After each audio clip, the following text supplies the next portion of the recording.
పేదలకు ఉచితంగా అందాల్సిన మందులను కూడా కొందరు నిర్వీర్యం చేస్తున్నారు. చిన్నపిల్లలకు అందించాల్సిన వ్యాక్సిన్లు, టీకాలను బూడిద పాలు చేస్తున్నారు. నెల్లూరు జిల్లా నూరులపేట ప్రభుత్వ ఆసుపత్రిలో ఈ దారుణం వెలుగు చూసింది. ఆసుపత్రి ప్రాంగణంలో మందులు చిందరవందరంగా పడి ఉండటం విమర్శలకు దారితీస్తుంది. మందులకు కాల పరిమితి ఉండగానే బూడిద పాలు చేస్తున్నారు. వ్యాక్సిన్లను పగలగొట్టి మట్టిలో కలిపేస్తున్నారు.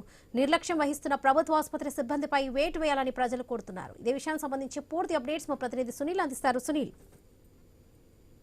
సూలూరుపేట నియోజకవర్గం ఉమ్మడి నెల్లూరు జిల్లా సూలూరుపేట నియోజకవర్గానికి సంబంధించి ప్రభుత్వ హాస్పిటల్లో నిరుపేదలకు చెందాల్సిన మందులను బయట పడేస్తున్న పరిస్థితి అయితే ఉంది. అయితే ఏదైతే ఎక్స్పైర్ డేట్ కాకపోయిన మందులు కూడా ఆ చిందబందరుగా పడేస్తున్న పరిస్థితి అయితే ఉంది. అయితే సూలూరుపేట ప్రభుత్వ హాస్పిటల్లో పేర్నాడు గ్రామానికి సంబంధించి ఒక గదిని అయితే కేటాయించారు. ఈ గదికి సంబంధించి ఆ పేర్నాడు ప్రభుత్వ హాస్పిటల్కి వెళ్లాల్సిన మందులను సూలూరుపేట ప్రభుత్వ హాస్పిటల్ సంబంధించి ఆ గదిలో ఉంచిన పరిస్థితి అయితే ఉంది. అయితే ఈ సూలూరుపేట నియోజకవర్గంలో దాదాపు ఎన్ని ప్రభుత్వ హాస్పిటల్స్ ఉన్నాయో అన్ని ప్రభుత్వ హాస్పిటల్స్ కి సంబంధించి నిరుపేదలు వైద్యానికి వెళ్తే పట్టించుకునే పరిస్థితి అయితే ఉంది.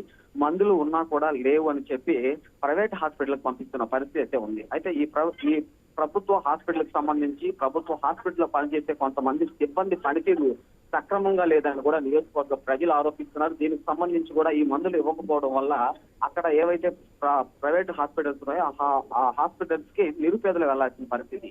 వెళ్లడం వల్ల కూడా ప్రభుత్వ హాస్పిటల్లో పనిచేస్తున్న కొంతమంది సిబ్బందికి ప్రైవేట్ హాస్పిటల్ సిబ్బంది పర్సెంటేజ్లు ఇస్తున్నారని కూడా ఆరోపిస్తున్న పరిస్థితి. అయితే ఏదేమన్నప్పటికీ కూడా సూలూరుపేట నియోజకవర్గానికి సంబంధించి నిరుపేదలకు చెందాల్సిన అంటే చిన్నపిల్లలకు వేయాల్సిన వ్యాక్సిన్లతో సహా మట్టి పాలు చేస్తూ ఎక్స్పైర్ డేట్ కాకుండా ఉన్న మందులను కూడా కాల్చి పడేస్తున్న పరిస్థితి దాదాపుగా నెలకొందని చెప్పుకోవచ్చు. అయితే ఇలాంటి ప్రభుత్వ హాస్పిటల్ పనిచేస్తూ నిర్లక్ష్యం వహిస్తూ ఈ మందులను బయటపడేస్తున్న సిబ్బందిపై అదేవిధంగా ఆ హాస్పిటల్లో పనిచేస్తున్న మెడికల్ ఆఫీసర్ పై కూడా ఖచ్చితంగా చర్యలు తీసుకోవాలని సూలూరుపేట నియోజకవర్గానికి సంబంధించి ప్రజలు కోరుతున్నారు. అదేవిధంగా ఈ విషయాన్ని స్థానిక ఎమ్మెల్యే ఎవరైతే ఉన్నారో విజయశ్రీకి సంబంధించి కూడా ఒక డాక్టర్ కావడం, ఇలాంటి విషయాలపై రాష్ట్ర ప్రభుత్వానికి నివేదిక ఇవ్వాలని, ఈ మందులను అక్రమంగా బయటపడేస్తున్న వారిపై కఠిన చర్యలు తీసుకోవాలని కూడా అధికారులతో పాటు